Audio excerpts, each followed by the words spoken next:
Vamos lá, pessoal. Objetivo, boa tarde, né? Boa tarde, bom dia, boa noite, e eventualmente até boa madrugada a todos. Esse é o primeiro vídeo de uma série que tem como objetivo discutir as interpretações sobre as raízes da estagnação da economia brasileira na década de 60. Nesse primeiro vídeo, a ideia é apresentarmos a interpretação do Celso Furtado. Interpretação essa que está lá no capítulo 3 de Subdesenvolvimento e Estagnação na América Latina, de 66, e também, de alguma forma ou de outra, em Teoria e Política do Desenvolvimento Econômico, de 67. A interpretação do Furtado sobre a estagnação brasileira nos anos 60 parte de um debate mais amplo, talvez um pouco mais generalista, de leituras seculares acerca da estagnação latino-americana. Há uma certa ideia que remete lá às contribuições do Prebisch também, de que haveria uma tendência de estagnação secular da América Latina, dadas as características específicas da reprodução do subdesenvolvimento nos países latino-americanos, né? Então, no fundo, a ideia é a de que, grosso modo, né, você teria um avanço da industrialização por substituição de importações na América Latina, e esse avanço encontraria limites, uma insuficiência dinâmica, nas palavras do Prebisch, encontraria alguns limites derivados da incapacidade de você ter rompido com a heterogeneidade e com a dualidade da economia.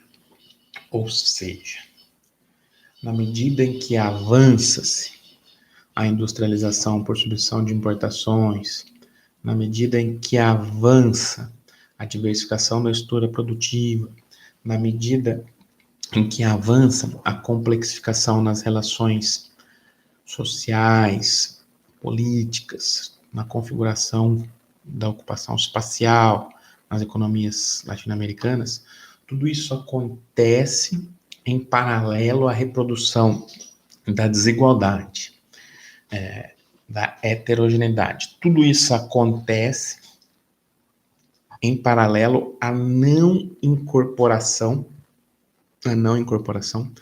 de um excedente populacional gigantesco, com uma remuneração próxima à subsistência. Então, no fundo, a interpretação do Prebisch aqui, só colocando, depois a gente entra com o Furtado. A ideia é de que você não tem uma reforma agrária prévia. Ao não ter uma reforma agrária prévia, isso é um símbolo, né? A síntese de todo esse processo de reprodução da heterogeneidade estrutural, né? Lembrando que o subdesenvolvimento, é caracterizado historicamente pela penetração de estruturas capitalistas em sistemas arcaicos e a posterior reprodução da convivência entre ambos, né? Então o Prebisch vai falar, para organizar aqui. Olha, eu não tenho a reforma agrária, então um conjunto de reformas nacionais, democráticas, podemos colocar nesses termos, né, que incorpore o grosso da população a esses frutos do progresso técnico, ou seja, reproduz o subdesenvolvimento. Tudo isso vai bater, de alguma maneira ou de outra, numa insuficiência de demanda. Por um lado, também, ao não incorporar essa população, uma escassez de mercado consumidor, Por um lado, ao não incorporar essa população, na verdade, eu bloqueio, nas palavras aqui do Prebisch, né, o uso de um excedente potencial, de uma poupança potencial que seria derivada da utilização produtiva das terras pelos camponeses. Possibilitariam, consequentemente, um aumento dessa poupança, posterior aumento do investimento, aumento da produtividade, transformações estruturais com incorporação dessa população. À medida que eu mantenho o latifúndio improdutivo, concentrador de renda, arcaico, etc., e bloqueio a sua utilização pelas populações camponesas, eu bloqueio esse potencial de poupança, excedente potencial, e bloqueio a sua utilização, e não integro parcela importante da população nessa dinâmica. O que traz consigo, obviamente, em termos dinâmicos, uma escassez de mercado consumidor. Esse é o pano de fundo mais geral da interpretação, a partir da qual o Furtado vai dialogar. O que o Furtado vem acrescentar a essa interpretação e complexificá-la? Olha, de novo, nas obras que a gente já citou, né? Furtado vai falar o seguinte: bom, esse é o pano de fundo mais geral, certo? Eu preciso entender, então, depois ele vai estabelecer relações mais complexas entre as variáveis e a dinâmica. Eu preciso entender que o subdesenvolvimento se reproduz. Ok, como a gente tem clareza.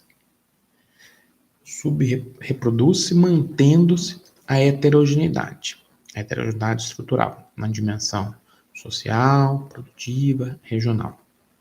A dualidade da economia subdesenvolvida vai sendo reproduzida. Ok. Ele vai falar o seguinte: olha, eu preciso entender que o avanço da acumulação na economia brasileira, agora estou olhando especificamente para a economia brasileira, ela é subordinada a processos de modernização do consumo. Posteriormente, ao revisitar e complexificar a análise do que é subdesenvolvimento, ele vai levantar esse ponto também. É o seguinte: olha, subdesenvolvimento não é só aquela definição clássica lá de desenvolvimento e subdesenvolvimento de 1961, mas também envolve uma dimensão de entender como o excedente é apropriado, acumulado, utilizado e subordinado a determinados fins. E no subdesenvolvimento, todo esse processo de acumulação, apropriação e subordinação e direcionamento para a utilização está vinculado à ideia de você viabilizar processos de modernização do consumo. Isso é uma outra característica fundamental para se entender o subdesenvolvimento, modernização do consumo. Depois, nos anos 70, ele vai deixar mais claro que tudo isso tem uma relação com o mimetismo na cópia dos padrões de consumo que está vinculado à dimensão da dependência cultural, certo? Isso depois. Aqui ele vai falar, então eu preciso subordinar esse processo à lógica da modernização do consumo. E essa lógica da modernização do consumo está associada à ideia de que o dinamismo, agora chegamos no nosso tema, o dinamismo, a gente está olhando ali para a capacidade de crescimento da economia. Qual é o elemento dinâmico fundamental dessa lógica de reprodução, do subdesenvolvimento, no caso brasileiro? O elemento dinâmico fundamental não é o núcleo endógeno de progresso técnico. Não são inovações domésticas. não são atender as necessidades, não é, desculpa, atender as necessidades da população, no sentido mais amplo, no sentido dos nacionais. O elemento dinâmico fundamental, ou seja, aquilo que faz com que minha economia mova, é a procura pré-existente.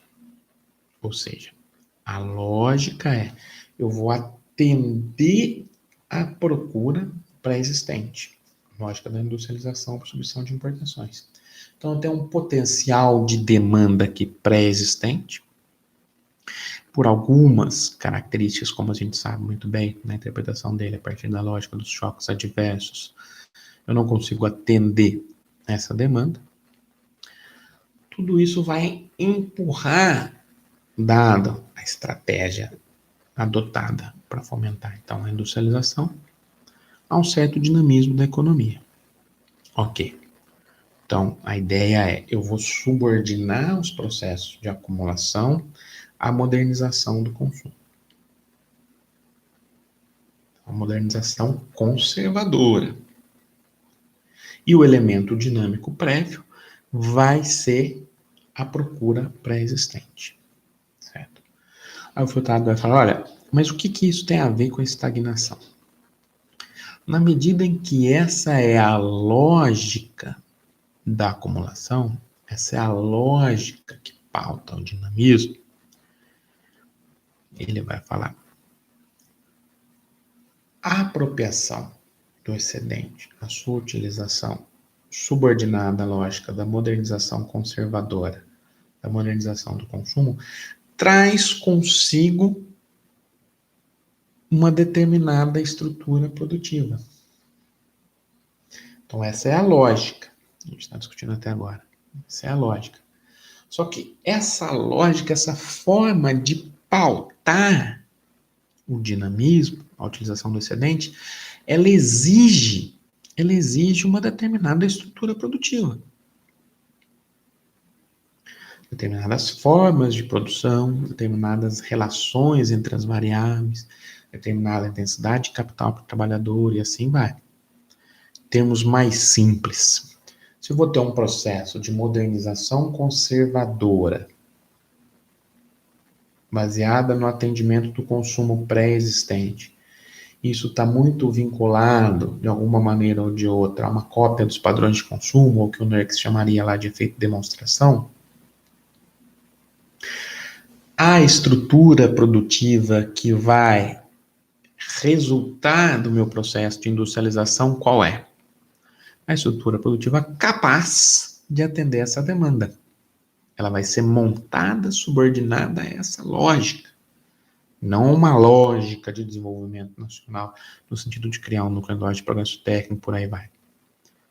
Ou seja, em termos mais simples ainda, ela vai ser adequada à dotação de fatores, à intensidade de capital de trabalho, características dos países do centro, e não dos países da periferia. Certo. Voltando então, o Furtado vai falar. E isso vai, depois a gente vai no passo a passo, em termos mais amplos, significar que eu estou utilizando uma estrutura produtiva poupadora de mão de obra, intensiva em capital, uma estrutura produtiva que não integra o trabalhador, dadas as necessidades da periferia,